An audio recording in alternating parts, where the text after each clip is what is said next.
Imagina esto, si quieres, una ciudad de mármol blanco puro elevandos desde los pantanos de la costa del lago de Chicago, sus palacios de alabastro brillando como algo conjurado de un sueño febril, sus lagunas refulgando cientos de luces eléctricas que transformaron la noche en día por primera vez en la historia humana. Sus cúpulas doradas capturando el sol mientras más de 27 millones de almas, casi la mitad de la población de los Estados Unidos, atravesaban sus puertas durante solo 6 meses en 1893, creyendo que habían vislumbrado el paraíso mismo, creyendo que estaban en el umbral de una nueva era dorada donde el arte y la industria se unirían para elevar a la humanidad hacia la perfección, pero lo que no podían ver, lo que no se suponía que vieran, era la verdad más oscura escondida detrás de esas fachadas blancas relucientes. Que cada edificio magnífico estaba construido no de mármol en absoluto sino de una sustancia teatral barata llamada staff, una mezcla de yeso, cemento y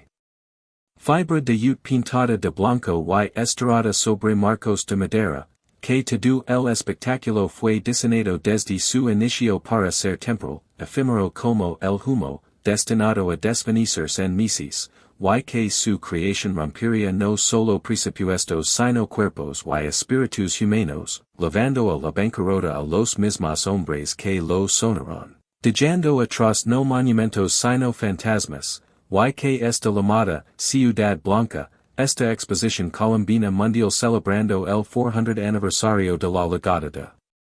Colón a América, atormentaría la arquitectura y la planificación urbana estadounidense por generations, proyectando lo que un arquitecto perspicaz llamó una nube blanca, suya sombra oscurecería el espíritu creativo de la nación durante medio siglo. La historia realmente comienza no en triunfo sino en tragedia, en una habitación de hotel de Chicago en enero de 1891, donde John Wellborn Root, el brillante arquitecto de 41 años que había codiseñado el trazado de la feria y quien muchos consideraban el diseñador más talentoso de su generación, yacía muriendo de pneumonia después de regresar de un viaje de negocios a Atlanta, su mente febril quizás todavía corriendo con visions de la ciudad imposible que él y su socio Daniel Burnham habían sido encargados de crear, y mientras Root daba sus últimas respiraciones laboriosas el 15 de enero de 1891, todo el establecimiento arquitectónico de Chicago entró en shock, los periódicos proclamando que la ciudad había perdido no solo un arquitecto sino su arquitecto diseñador más distinguido, y Burnham, ahora repentinamente solo, enfrentaba el peso aplastante de construir el emprendimiento arquitectónico más grande en la historia estadounidense sin el genio creativo que había concebido su carácter esencial, el hombre que había argumentado apasionadamente que la feria debería mostrar una voz arquitectónica distintivamente estadounidense, algo orgánico y original que anunciaría al mundo que los Estados Unidos finalmente habían alcanzado la madurez culturalmente, sin necesidad de pedir prestados los lenguajes estéticos de Europa. Pero Root se había ido, y en su ausencia, Burnham tomó una decisión fatídica que resonaría a través de las décadas, invitó a la vieja guardia de la arquitectura estadounidense, entrenada en la tradición Beaux-Arts de París, empapada en el vocabulario clásico de la antigua Roma y la Italia del Renacimiento, a diseñar los edificios principales de la feria. Y estos hombres, incluyendo al formidable Richard Morris Hunt, Charles McKim, y otros del establecimiento arquitectónico del Este, descendieron sobre Chicago con una visión singular de grandeza neoclásica que habría hecho llorar a César de reconocimiento, y eligieron en Jackson Park, un desolado páramo pantanoso en la costa sur del lago de Chicago, como su lienzo, 630 acres de marismas y dunas de arena que el arquitecto paisajista Frederick Law Olmsted, y famoso por diseñar el Central Park de Nueva York, tendría que transformar a través de pura fuerza de voluntad y un ejercicio de trabajadores en algo que se asemejara a los jardines de Versalles. Ahora bien, Aquí es donde el costo humano comienza a revelarse, donde el cuento de hadas comienza a mostrar sus colmillos. Construir esta ciudad fantástica temporal requirió una fuerza laboral masiva, en gran parte inmigrante, albañiles italianos, trabajadores irlandeses, carpinteros polacos, hombres desesperados por trabajo en una ciudad que ya se tambaleaba al borde del desastre económico, y estos trabajadores, cuyos nombres han sido en gran medida borrados de las historias oficiales. Trabajaron arduamente a través de brutales inviernos de Chicago y veranos sofocantes, vadeando agua helada para clavar pilotos en el suelo inestable de la costa del lago, mezclando y aplicando tonelada tras tonelada de ese material teatral, staff, esculpiéndolo en cornisas y capiteles y caryatides que desde la distancia parecen trabajo de piedra de siglos de antigüedad pero de cerca se revelaban como poco más que papel maché pintado, y el Bureau Médico Oficial de la Exposición Colombina. Informaría más tarde solo 32 muertes durante la construcción, pero esta cifra es casi con certeza una subestimación grotesca, ya que no tiene en cuenta a los trabajadores que murieron semanas después por lesiones, aquellos que simplemente desaparecieron de las listas, los inmigrantes cuyas muertes no fueron reportadas porque no tenían papeles. No tenían familias para reclamarlos, no tenían poder para exigir una investigación, y los historiadores laborales ahora creen que el número real de muertos puede haber sido varias veces mayor, con decenas más permanentemente mutilados o lisiados, sus cuerpos sacrificados en el altar de la ambición arquitectónica, su sufrimiento invisible para los millones que más tarde caminarían a través de las puertas relucientes y se maravillarían con la belleza que su sangre y sudor habían creado. La escala del emprendimiento fue simplemente asombrosa, casi incomprensible para la mente moderna. Más de 200 edificios tuvieron que ser diseñados, ingenierizados y construidos en solo 3 años. 14 salones de exhibición principales incluyendo el edificio de manufacturas que en ese momento era el espacio cerrado más grande jamás construido por manos humanas, cubriendo 44 acres bajo un solo techo, una estructura tan vasta que los visitantes reportaban centros moridos tratando de comprender sus dimensions, y luego estaba el edificio de maquinaria con sus revolucionarios arcos de acero que se extendían 368 pies, el edificio de electricidad mostrando el nuevo poder de la corriente alterna que pronto transformaría cada aspecto de la vida moderna. El edificio de agricultura mostrando la abundancia de los granos estadounidenses en el momento preciso en que esas granos estaban fracasando por miles debido a la depresión económica, el edificio de transporte diseñado por Louis Sullivan con su radical, Puerta Dorada, que rompía con el clasicismo blanco monótono de las otras estructuras y susurraba indicios de una arquitectura estadounidense más orgánica que podría haber sido. Si root hubiera vivido, si hubieran tomado diferentes decisiones. Si las fuerzas conservadoras del clasicismo europeo no hubieran ganado la batalla estética, y por supuesto la imponente rueda de la fortuna, 264 pies de altura, diseñada por el ingeniero George Washington Gale Ferris Jr. Como la respuesta de América a la Torre Eiffel que había asombrado a los visitantes en la exposición de París solo 4 años antes, una rueda que podía llevar 2,160 pasajeros a la vez en sus 36 carros de madera, cada uno del tamaño de un autobús. Rotando lentamente para dar a los pasajeros una vista de pájaro de la ciudad blanca extendida debajo de ellos como una alucinación de orden y belleza. Como una visión de lo que América podría convertirse si solo se rindiera al orden, la jerarquía y la estética clásica europea. Pero incluso mientras esta ciudad de ensueño tomaba forma. Incluso mientras el yeso se secaba y las luces eléctricas se cableaban y las lagunas se llenaban con agua bombida del lago Michigan, una realidad más oscura se estaba cerrando como un frente de tormenta sobre la pradera. El 20 de febrero de 1893, solo dos meses antes de la apertura programada de la feria. El ferrocarril de Filadelfia y reading quebró, desencadenando un pánico financiero que metastatizaría en una de las peores depresiones económicas en la historia estadounidense, el pánico de 1893, y en semanas, los bancos estaban quebrando en todo el país a un ritmo alarmante, el mercado de valores colapsó en una espiral de miedo y venta, los negocios cerraron sus puertas para nunca reabrirlas. El desempleo se disparó por encima del 20% en muchas ciudades. Se formaron filas de sopa. Las familias perdieron sus hogares. Los ahorros de toda una vida se evaporaron de la noche a la mañana. Y de repente Chicago se encontró organizando una celebración del progreso y la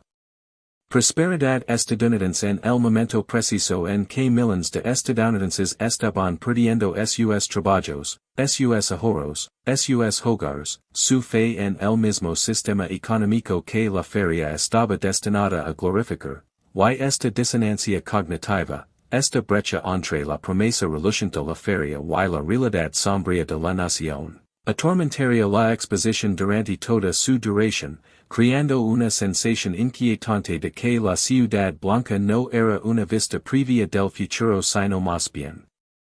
un escape del presente, una fantasia más parecida al opio que a la profecía. La feria abrió el 1 de mayo de 1893, con el presidente Grover Cleveland presionando una leve telegráfica dorada que envió una señal eléctrica para desplegar banderas y arrancar las fuentes, pero las multitudes ese primer día fueron escasas, ansiosas, inseguras de si celebrar o llorar, muchos habiendo viajado a Chicago con sus últimos dólares, esperando que la feria ofreciera algún alivio de sus problemas económicos, alguna señal de que mejores tiempos estaban llegando, y temería semanas antes de que la asistencia aumentara a medida que se corrió la voz a través de periódicos y boca a boca de las verdaderas maravillas de la feria, la primera rueda de la fortuna que elevaba a los pasajeros altos sobre la tierra, la primera acera móvil que levaba a los visitantes sin esfuerzo a lo largo del muelle. El debut de cream of wheat y chicle juicy fruit y cerveza Pabst Blue Ribbon y mezcla para pancakes en Jemima y otros innumerables productos que se convertirían en básicos de la cultura de consumo estadounidense, el patio de honor con sus grandes edificios blancos reflejados en la gran cuenca, su fuente central lanzando agua 100 pies en el aire en una exhibición que parecía burlarse de las condiciones de sequía que afligían a las granjas estadounidenses, y lo más milagroso de todo, las luces eléctricas. Miles y miles de bombillas incandescentes diseñadas por General Electric y Westinghouse, alimentadas por dínamos masivos en el edificio de maquinaria, que transformaron la ciudad blanca en una constelación resplandeciente visible por miles a través de la pradera oscura, un espectáculo que dejó a los visitantes llorando abiertamente, incapaces de procesar lo que sus ojos les mostraban. Muchos de ellos nunca habían visto luz eléctrica antes, habiendo vivido todas sus vidas con velas y luz de gas, creyendo que estaban presenciando algo cercano a la magia divina, algo que probaba que la humanidad finalmente había conquistado la oscuridad misma, finalmente había alcanzado dominio sobre la naturaleza a través de la tecnología y el ingenio. Durante los siguientes 6 meses, la feria atraería esos 27 millones de visitantes, un número asombroso que representaba casi la mitad de la población de los Estados Unidos, y venían de todas partes, granjeros de Iowa viendo su primer elevator, inmigrantes de Europa del Este descubriendo América a través de esta fantasia curada, familias adineradas de Boston y Filadelfia recorriendo con sus mejores ropas, científicos y artistas y políticos y soñadores y estafadores y criminals, todos ellos moviéndose a través de esta ciudad temporal que prometía un futuro de progreso tecnológico ilimitado casado con belleza clásica refinada, un futuro donde las máquinas liberarían a la humanidad del trabajo pesado y la arquitectura clásica proporcionaría elevación espiritual, donde el poderío industrial estadounidense vestiría con refinamiento estético europeo, pero incluso mientras así maravillaban, incluso mientras compraban sus recuerdos y montaban la rueda de la fortuna y asistían a los espectáculos cuidadosamente orquestados en los diversos pabellones, había verdades que la feria ocultaba activamente, exclusiones que revelaban las profundas fisuras en la sociedad estadounidense que ninguna cantidad de yeso blanco podía cubrir. Los afroamericanos, a pesar de constituir una porción sustancial de la población de Chicago y a pesar de los urgentes llamados de Frederick Douglass, Ida B. Wells, y otros líderes de derechos civiles, fueron sistemáticamente excluidos de participación significativa en la feria, les negó su propio espacio de exhibición a pesar de las solicitudes repetidas, relegados a roles de servicio en restaurantes y como porteadores o presentados en exhibiciones etnográficas junto con pueblos primitivos de todo el mundo, su propia humanidad cuestionada por exhibiciones que presentaban la evolución como una jerarquía con los europeos blancos. En el ápice y las personas de color en varias etapas inferiores de desarrollo, y Wells, indignada por este barato calculado, este intento deliberado de borrar el logro negro y la presencia negra de la celebración del progreso estadounidense, publicó un panfleto llamado, La razón por la que el estadounidense de color no está en la exposición colombina mundial, distribuyéndolo a los visitantes de la feria desde el edificio de Haití, uno de los pocos espacios en la feria donde los estadounidenses negros eran bienvenidos, y exponiendo la hipocresía de una celebración del logro estadounidense que se negaba a reconocer las contribuciones y la existencia misma de millones de sus ciudadanos. Las personas que habían construido la nación a través de la esclavitud y continuaban construyéndola a través de su trabajo a pesar de que se les negaban derechos básicos y dignidad.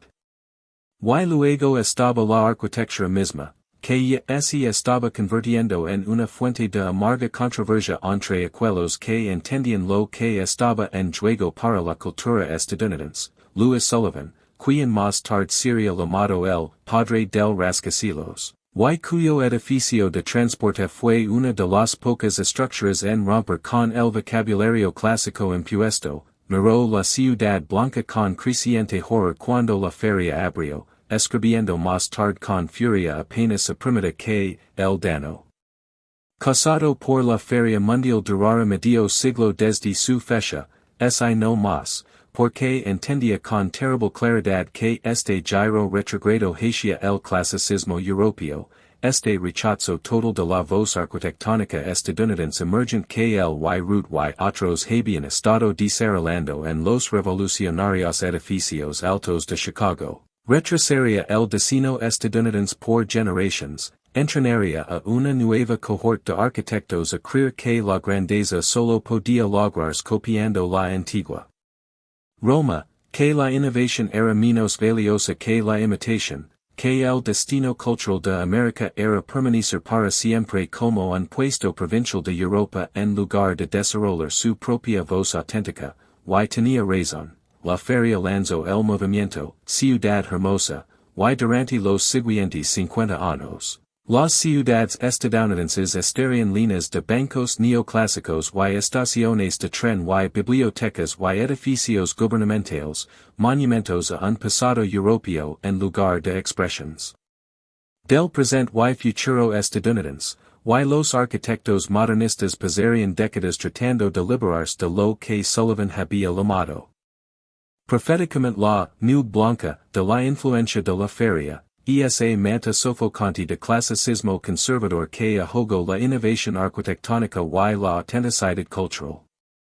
La feria cerró oficialmente el 30 de octubre de 1893, después de 6 meses que habían visto tanto triunfo como tragedia, números de asistencia espectaculares pero también luchas financieras, maravillas tecnológicas pero también sufrimiento humano, y el desmantelamiento así suponía que comenzaría inmediatamente. Los edificios temporales serían derribados y los materiales vendidos como salvamento, pero aquí es donde la historia se vuelve verdaderamente oscura, donde la naturaleza temporal de esta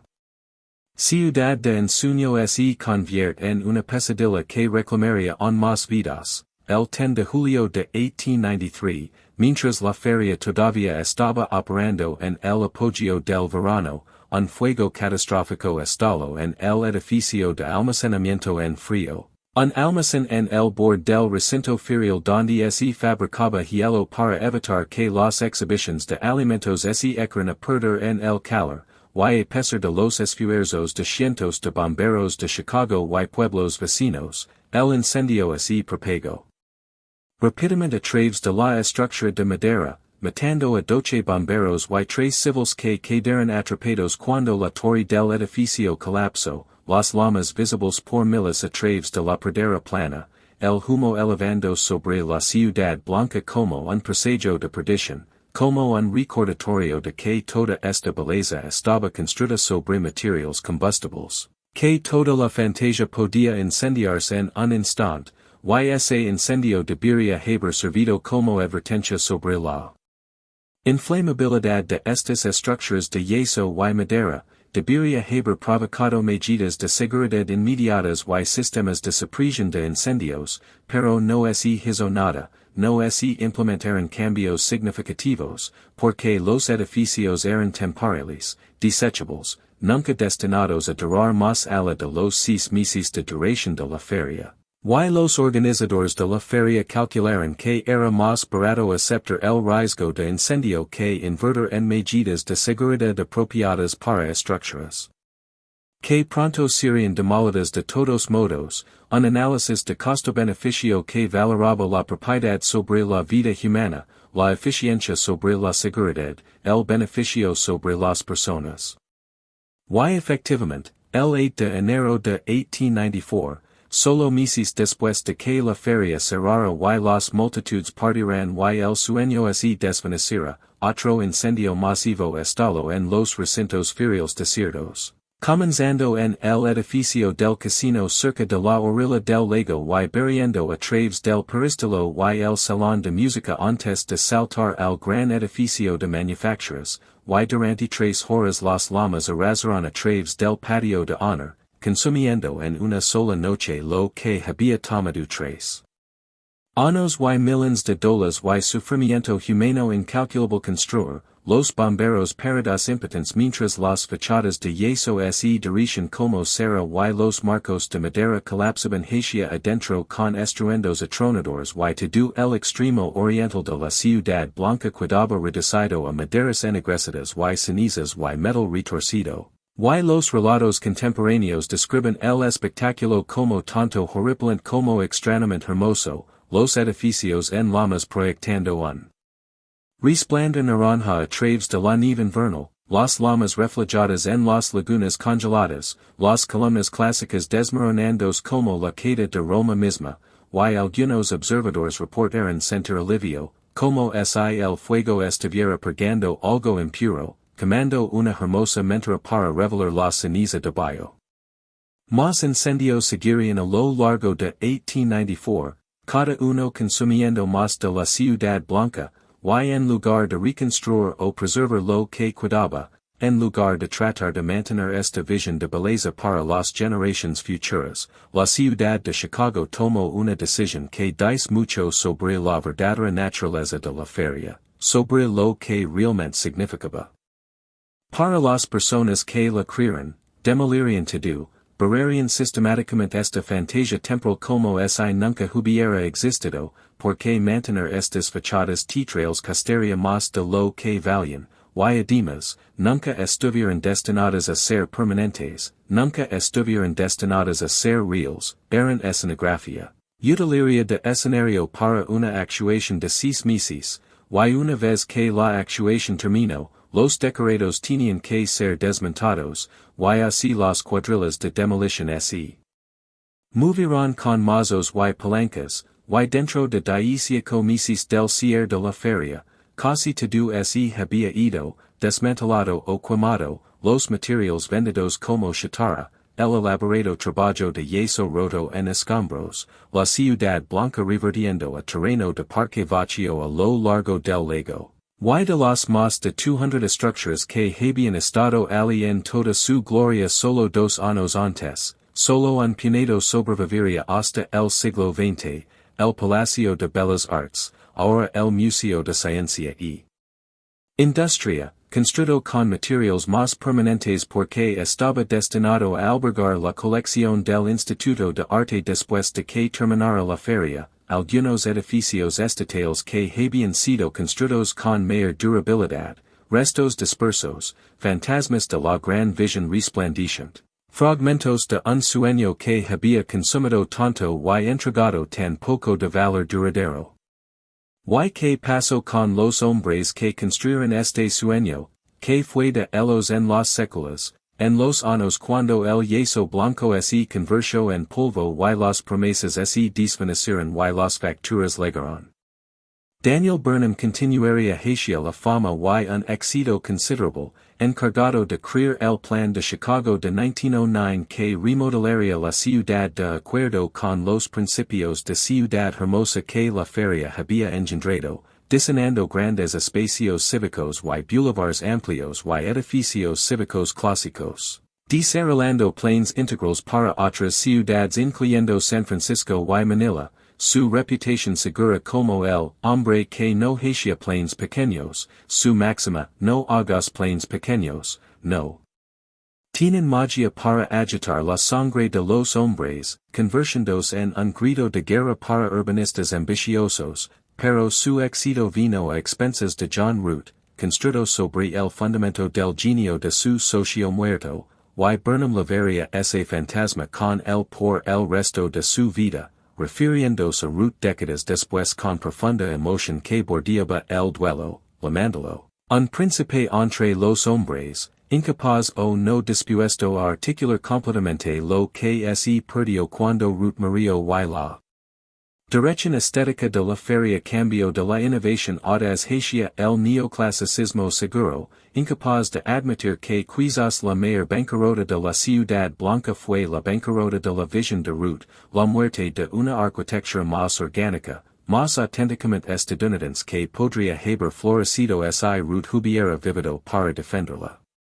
George Ferris, el ingeniero cuya rueda se había convertido en la atracción más icónica de la feria, cuyo nombre se convertiría en sinónimo de atracciones de carnaval por generaciones venideras, lo fue mucho peor que a Burnham en los años posteriores a la feria, a pesar del enorme éxito de la rueda. Ganó $726,000 en ventas de boletos con una inversión de $400,000, convirtiéndola en uno de los pocos elementos rentables de la exposición. Ferris se vio envuelto en amargas disputas legales con los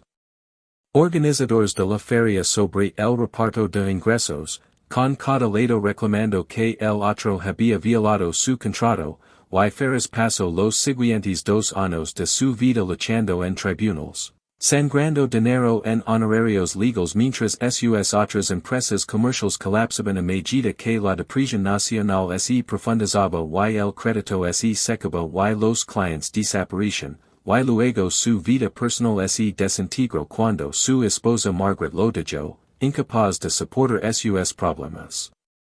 financieros y su enfoque obsesivo en los juicios y su comportamiento cada vez más errático mientras el estrés y la enfermedad hacían mella, y en noviembre de 1896, solo 3 años después de que su rueda lo hubiera convertido en uno de los ingenieros más famosos de América, George Washington Gale Ferris Jr. murió solo en una pensión de Pittsburgh a los 37 años, sufriendo de fiebre tifoidea y fallo renal, en bancarrota, roto, amargado. Su gran rueda a punto de ser desmantelada y vendida como chatarra, movida brevemente a St. Louis para otra exposición antes de ser dinamitada.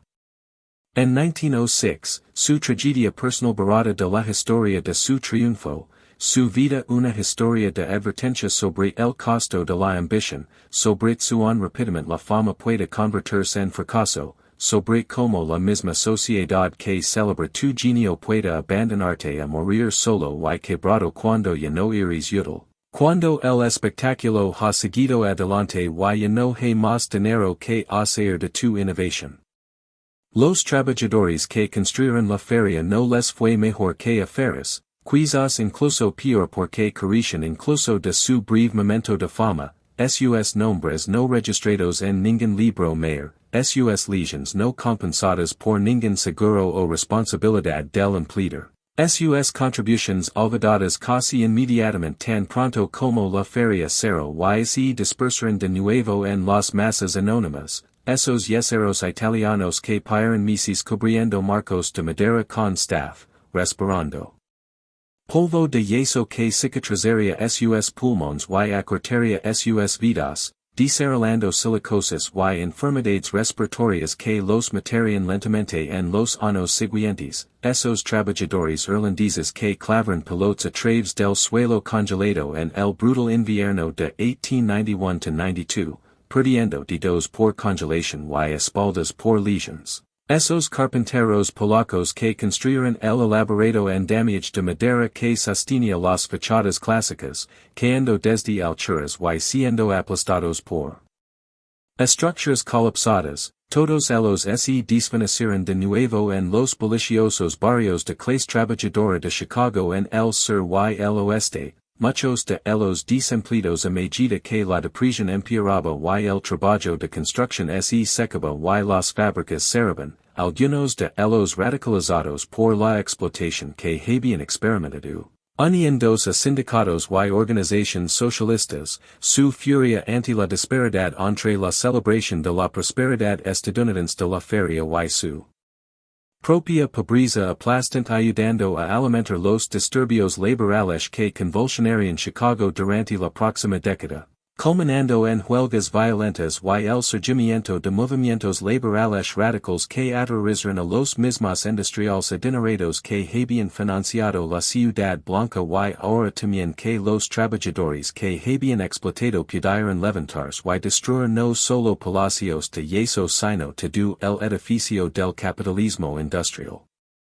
Incluso el paisaje que Frederick Law Olmsted creó, su transformación de pantano y arena en lagunas y jardines y senderos sinuosos, sería preservado imperfectamente después de que terminara la feria, gran parte de Jackson Park revertiendo a matorrales y abandono a medida que la atención y los recursos de la ciudad se dirigían a otra parte. Su visión de un parque público permanente accesible a todas las clases y sirviendo como espacio democrático para la recreación y la reflexión en gran parte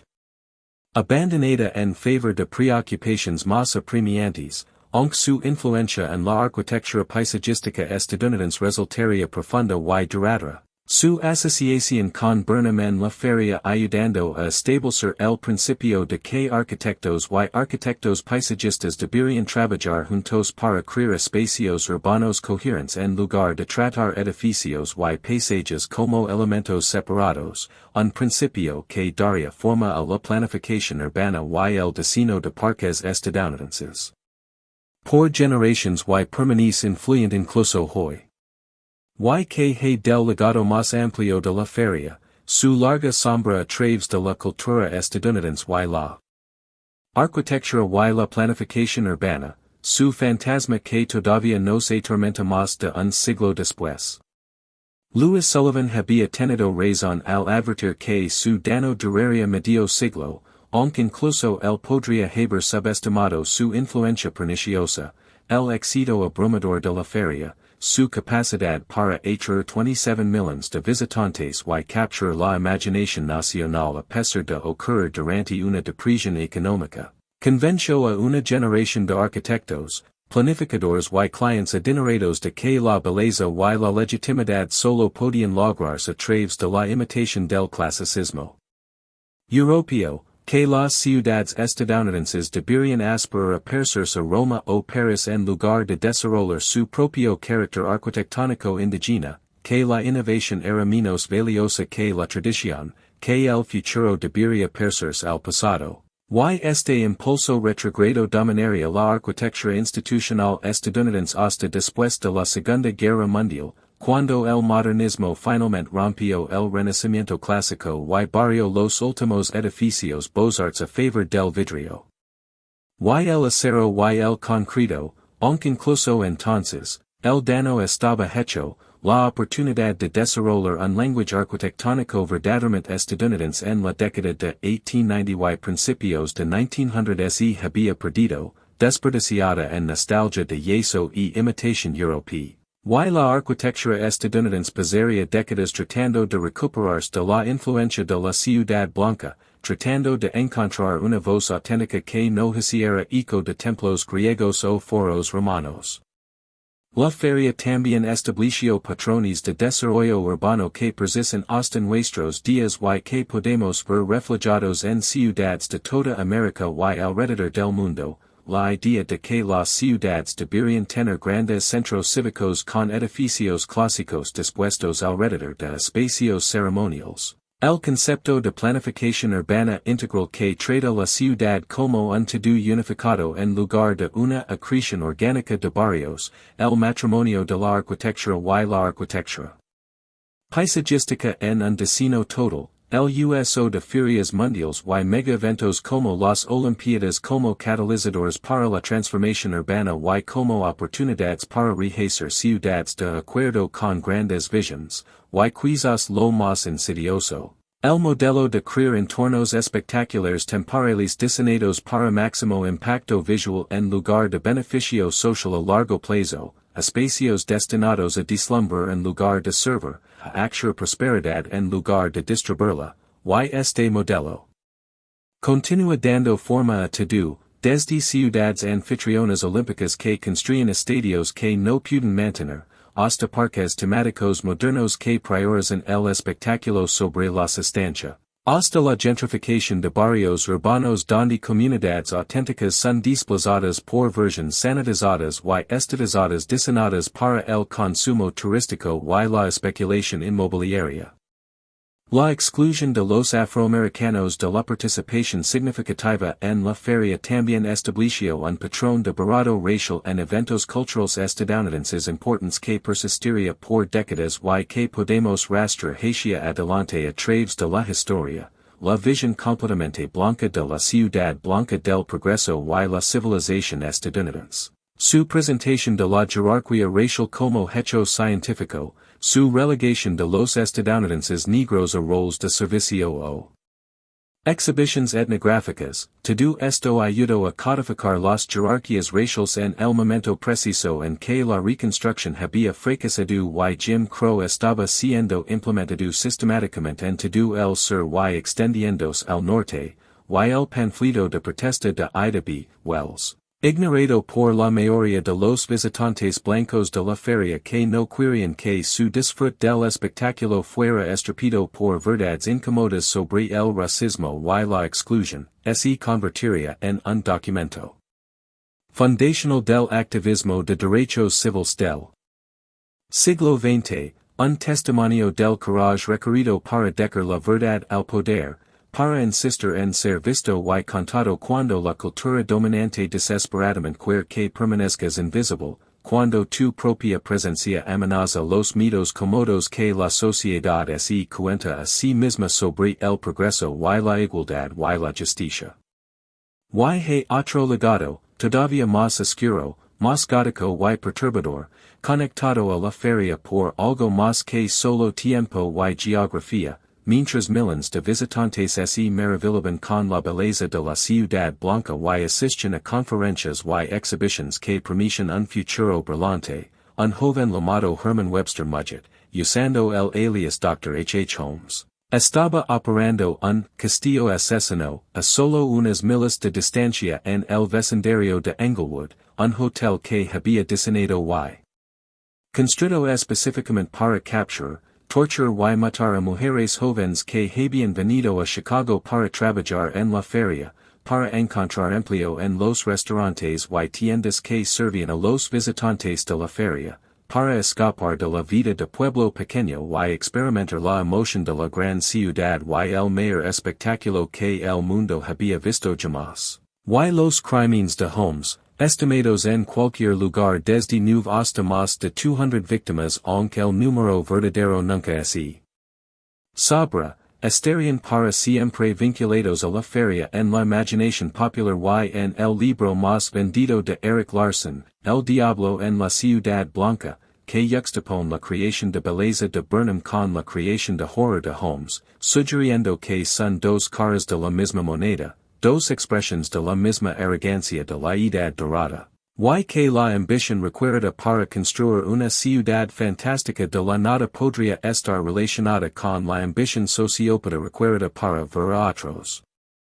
seres humanos como objetos desechables, que la explotación de trabajadores sin nombre por parte de la feria y su barato de los estadounidenses negros y su falsificación titral todo existe en el mismo espectro moral que los asesinatos de Holmes, difiriendo en grado quizás pero no fundamentalmente en tipo. Todos los ejemplos de lo que sucede cuando los seres humanos son tratados como medios en lugar de fines, como materias primas para la gran visión de alguien más, como extras en una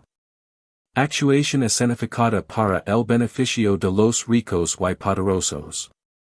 Hoy, caminando por Jackson Park en el lado sur de Chicago en una tarde tranquila cuando el ruido del tráfico se desvanece y puedes escuchar las olas del lago Michigan, puedes encontrar restos dispersos de la feria de 1893 si sabes dónde buscar y qué estás buscando. El Museo de Ciencia y Industria ocupando el antiguo Palacio de Bellas Artes. Su exterior restaurado a algo que se aproxima a la grandeza original aunque el interior ha sido completamente transformado, ahora albergando no arte sino exhibiciones tecnológicas que habrían asombrado a los visitantes de la feria que primero caminaron estos pasillos, una pequeña réplica de la estatua de Daniel Chester French, La República, de pie en la laguna. Un coloso dorado destinado a encarnar ideales estadounidenses de democracia y progreso pero luciendo de alguna manera desolado y fuera de lugar en el parque moderno, empequeñecido por la altura de 65 pies del original y careciendo de su presencia imponente, el Jardín Japones, descendiente del pabellón Japones de la feria y ahora llamado el Jardín del Phoenix. Una conexión sobreviviente rara a las exhibiciones internacionales de la feria y un recordatorio de que la exposición mostró no solo logros estadounidenses sino culturas de todo el mundo, aunque a menudo de maneras problemáticas y condescendientes que reflejaban las suposiciones de la época sobre la jerarquía racial y cultural, y si sabes dónde buscar, si estudias mapas antiguos y los comparas con el paisaje actual, puedes encontrar los pilares de piedra que una vez marcaron las entradas a edificios desaparecidos, de pie como lápidas en el césped, memorials a ambitions que excedieron el alcance de sus creadores, a sueños que consumieron a sus soñadores, a un momento en que América intentó conjurar el paraíso del yeso y en cambio creó una historia de advertencia sobre el costo del espectáculo, el precio de la exclusión, la bancarrota que viene de valorar la apariencia sobre la sustancia, la fantasía sobre la realidad, la imitación europea sobre la innovación estadounidense.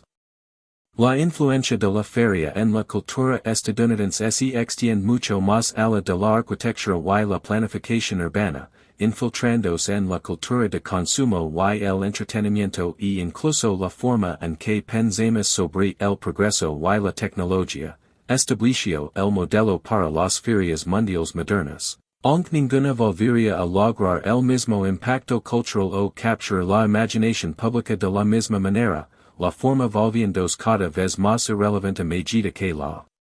tecnología hizo posible experimentar lugares y culturas distintas sin viajar a una exposición centralizada. Introdujo a los estadounidenses a cocinas extranjeras exóticas y a la hamburguesa y el perrito caliente como alimentos de feria por excelencia que se convertirían en básicos de la alimentación estadounidense. Mostró películas tempranas y sonido grabado, dando a muchos estadounidenses su primera exposición a tecnologías que transformarían el entretenimiento y la comunicación, demostró el potencial de la electricidad para transformar cada aspecto de la vida diaria, desde la iluminación hasta la energía hasta la comunicación, haciendo que la luz eléctrica y los tranvías eléctricos y los electrodomésticos parecieran no solo posibles sino inevitables. Popularizó la idea del parque de atracciones a través del Midway Plaisance. Que presentaba atracciones de carnaval y aldeas exóticas y entretenimiento que inspiraría lugares como Coney Island y más tarde Disneyland, y creó la plantilla para los parques temáticos de Disney, que Walt Disney modeló explícitamente en pabellones de ferias mundiales, en la idea de crear entornos inmersivos que transportan a los visitantes a otros tiempos y lugares, y al hacerlo, ayudó a crear nuestra moderna economía de experiencias, donde el espectáculo y el consumo están fusionados sin problemas. Donde los lugares y culturas auténticos son reemplazados por versiones sanitizadas y comercializadas diseñadas para el fácil consumo por turistas que quieren experiencias sin riesgo o incomodidad, donde todo está diseñado para ser instagramable en lugar de significativo, donde las superficies importan más que las profundidades, donde la actuación triunfa sobre la realidad. La pregunta que atormenta la ciudad blanca, la pregunta que Daniel Burnham y John Root y George Ferris y los trabajadores sin nombre y los afroamericanos excluidos podrían hacernos si pudieran hablar desde más allá de la tumba, si pudieran ver lo que sucedió con sus sueños y su sufrimiento y su exclusión, es esta, que construimos realmente, y para quién, y a que costó, y que significó realmente. Era la ciudad blanca una visión de un futuro mejor o una fantasía nostálgica de un pasado que nunca existió realmente. Era una inspiración hacia la belleza cívica y la planificación urbana o un retiro de los desafíos de crear espacios públicos genuinamente democráticos que sirvan a todos los ciudadanos en lugar de solo a la élite adinerada. Representaba la aspiración estadounidense en su mejor momento o la explotación y exclusión estadounidense en su forma más calculada y cruel. Y quizás lo más problemático para nosotros hoy, en nuestro momento contemporáneo cuando las ciudades todavía organizan mega eventos que desplazan residentes y crean entornos temporales espectaculares mientras dan atrás poco de valor duradero para la gente ordinaria. Cuando la arquitectura todavía con demasiada frecuencia sirve al ego del arquitecto y el prestigio del patrón en lugar de las necesidades de la comunidad y los usuarios del espacio, cuando todavía baramos el trabajo y el sacrificio de los trabajadores en nuestra celebración de grandes logros y grandes hombres, cuando todavía construimos monumentos al progreso que excluyen activamente a enormes porciones de la población basándose en raza y clase y estatus migratorio, hemos aprendido algo de la historia de advertencia de la ciudad blanca de 1893. O estamos condenados a seguir construyendo hermosas fantasias temporales sobre fundamentos de explotación y barato, a seguir cometiendo los mismos errores una y otra vez, a seguir sacrificando sustancia por espectáculo, inclusión por exclusión, realidad por fantasia, los muchos por los pocos. La bancarrota de la feria no fue principalmente financiera, la exposición finalmente rompió más o menos par sus costos masivos de construcción y gastos operativos cubiertos por las ventas de boletos igualmente masivas de esos 27 millones de visitantes, sino más bien moral y creativa y espiritual. Levo a la bancarrota un cierto tipo de coraje arquitectónico, reemplazando la innovación que Root y Sullivan representaban con la imitación segura que el renacimiento clásico de Burnham abrazó. Levo a la bancarrota la idea de que la cultura estadounidense podría desarrollarse orgánicamente del suelo estadounidense y la experiencia estadounidense en lugar de ser importada al por mayor de Europa y impuesta desde arriba por elites educadas, llevó a la bancarrota las vidas y la salud de innumerables trabajadores cuyos nombres nunca sabremos, cuyo sufrimiento solo podemos imaginar, cuyas lesiones y muertes fueron consideradas costos aceptables para crear un espectáculo de 6 meses, llevó a la bancarrota a George Ferris, convirtiendo el triunfo en tragedia en solo 3 años, dejándolo morir solo y quebrado a pesar de haber creado una de las estructuras más icónicas en la historia estadounidense, y llevó a la bancarrota la visión de John Root, cortando su vida justo cuando su proyecto más ambicioso estaba comenzando, reemplazando su sueño de una arquitectura orgánica, distintivamente estadounidense con el renacimiento clásico más seguro y conservador de Daniel Burnham, y al hacerlo. Puede habernos costado 50 años de innovación arquitectónica y desarrollo cultural, exactamente como Louis Sullivan predijo con amarga presciencia. Esas décadas cuando los arquitectos estadounidenses podrían haber estado desarrollando nuevas formas y nuevos enfoques y nuevas formas de pensar sobre edificios y ciudades en lugar de copiar servilmente la antigua Grecia y Roma, en lugar de mirar hacia atrás a Europa, en lugar de hacia adelante a un futuro auténticamente estadounidense. Pero quizás la mayor bancarrota de la feria, la que todavía no se tormenta hoy, la que aún no hemos abordado o reconocido completamente, fue imaginativa y moral, convenció a generaciones de estadounidenses de que la belleza, el progreso y la civilización solo podían verse de una manera, blanca, clásica, europea, ordenada, monumental, jerárquica, y al hacerlo, empobreció nuestra imaginación colectiva, haciendo más difícil ver belleza en otras formas, en la arquitectura orgánica que Sullivan y Frank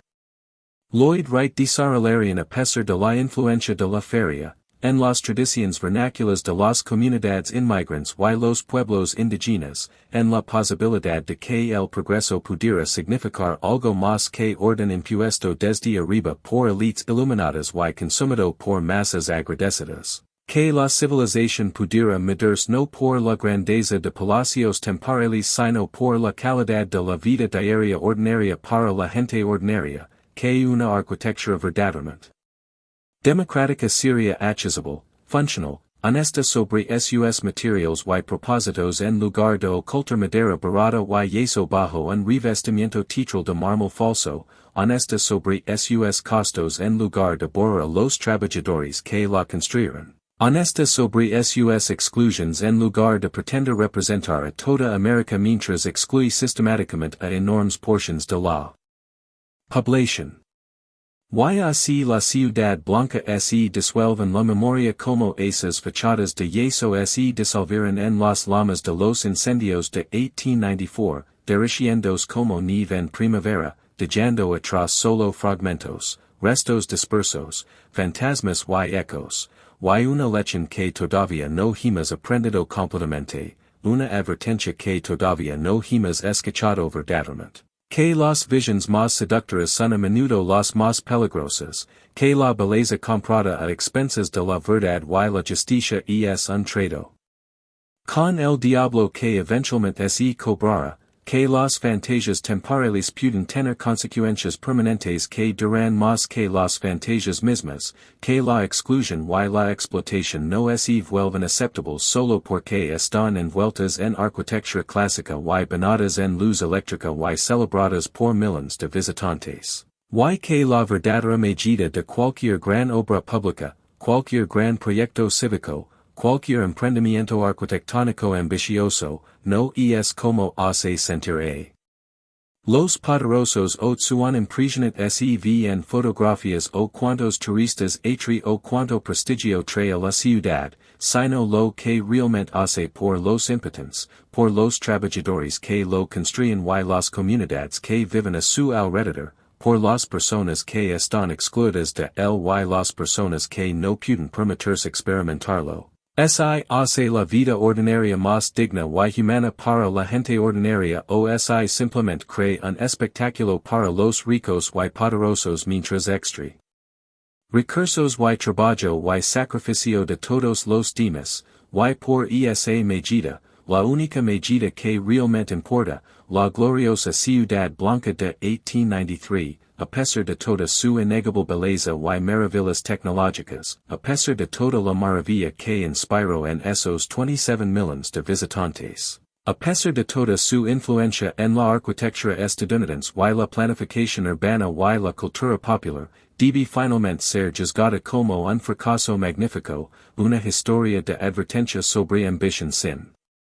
sabiduría, vision sin compasión, progreso que deja demasiadas personas atrás, una ciudad construida sobre arena y yeso y los cuerpos rotos de trabajadores inmigrantes, diseñada para durar 6 meses y deslumbrar millones, logrando ambos modestos objetivos mientras falla la prueba más grande de crear algo genuinamente valioso, genuinamente democrático, genuinamente digno del tremendo costo humano que exigió, y ese fracaso en resuena a través de las ciudades estadounidenses, a través de nuestra continua obsesión con proyectos cívicos espectaculares que sirven a turistas y prestigio en lugar de residentes y comunidad, a través de nuestra voluntad continua de sacrificar trabajadores y excluir comunidades marginadas en servicio de grandes visiones que benefician principalmente a aquellos que ya tienen poder y riqueza y influencia. A través de nuestra incapacidad o falta de voluntad para imaginar belleza pública que no involucra monumentalidad y gasto masivo y deuda que las generaciones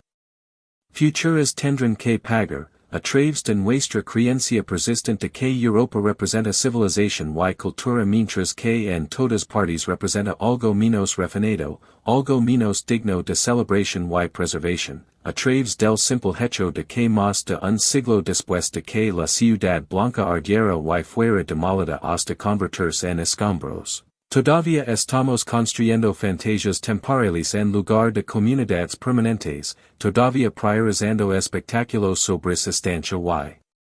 superficie sobre profundidad, todavía olvidando los nombres de las personas que realmente hacen la construcción y el sufrimiento mientras celebramos los nombres de los hombres que simplemente suenan y dirigen y toman crédito. Todavía aprendiendo las lecciones equivocadas de la historia cuando nos molestamos en aprender algo, o peor, no aprendiendo ninguna lección en absoluto, condenados a repetir los mismos errores una y otra vez, a seguir construyendo nuestras ciudades blancas sobre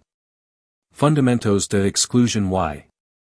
explotación, a seguir llevando a la bancarrota vidas y espíritus en busca de visions que benefician a los pocos a expensas de los muchos, a seguir eligiendo fantasias sobre realidad, espectáculos sobre servicio, monumentos sobre comunidad, y al hacerlo, a seguir falando la prueba más básica de la civilización, que es simplemente esto. Tratamos a todos los seres humanos como fines en sí mismos, como personas cuyas vidas y dignidad y humanidad importan, o los tratamos como medios para los fines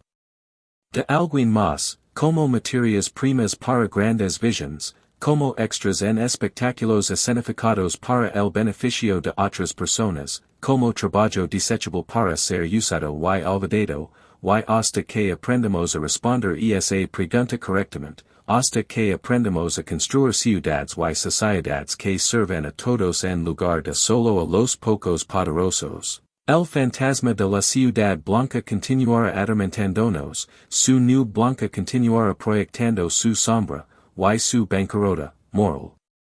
creativa, espiritual, seguirá siendo nuestra bancarrota, nuestro fracaso, nuestra historia de advertencia sobre lo que sucede cuando elegimos hermosas mentiras sobre verdades incómodas, cuando elegimos exclusión sobre inclusión, cuando elegimos el deslumbramiento temporal de palacios de yeso sobre el trabajo permanente de construir comunidad genuina y justicia genuina y democracia genuina.